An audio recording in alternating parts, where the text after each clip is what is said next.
position 1 is called bent sit, and this is where we can't really do anything with our hands. So this is a position that I would love you to sit in if you were having a conversation with someone, or watching TV, listening to the radio, anything at all. And obviously you won't be staying in these positions for a long time, so it's just to build up our repertoire of different positions. When we're in bent sit, I really want you to spread the hands nice and wide, using good posting technique, opening out those shoulders so the shoulder blades move towards each other on your back, and applying slight pressure into the hands, finding the right place for you for how far back they need to be, so that you can have a lovely, tall, lifted spine, and making sure your ears are as far from your shoulders as possible. So, if we now want to add on a movement break in this position, I would suggest doing some rear lifts, so pushing right down into the hands. First of all, we lift and lower, and lift and lower. It's only lifting the bottom an inch or so, it doesn't matter how high.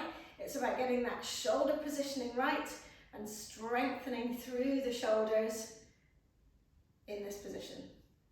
Lifting and lowering, and doing that a few times. Then adding on, so pushing down into both hands and feet, lifting the bottom, and then doing a nice swing forwards and backwards. If this is too intense, you can drop the bottom down in between the swings. Otherwise, swing until the point that you feel any collapse in the shoulders. If you feel that at all, then regress and put the bottom back down. We don't want to be collapsing in this position. We're wanting to strengthen this lovely opened out position that's so good at counteracting typing, driving, etc. movements of the shoulders. So back again, lift and swing.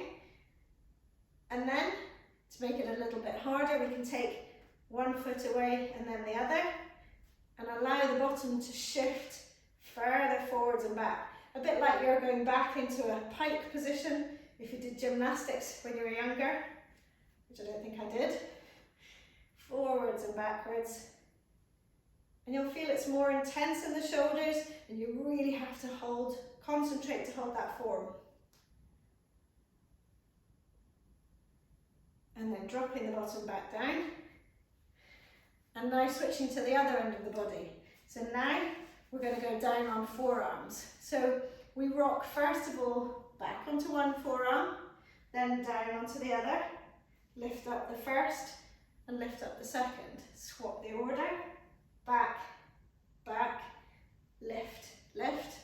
And notice how much work it is in the core to be able to do this. So this is us waking up that core to then move in a second into doing some nice rocking.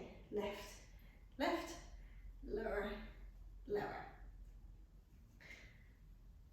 And then back for some real rocking. So taking the hands off from bent sit position, holding the backs of the knees, tilting onto the back of the pelvis by curving the spine so that you get this lovely C-shaped curve, looking in towards the belly, making sure, oh dear, there is, so there's nothing behind you, hovering in position to really engage that core, and then keeping the head tucked in at all times and only going towards the shoulders and not the neck, rocking forwards and backwards, allowing the legs to fling if you want to, and if you want to, taking off the hands and doing the same thing if you feel you can still keep this C-shaped curve.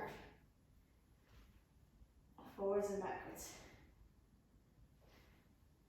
Drop the feet down, and then you've done a lovely mini movement break.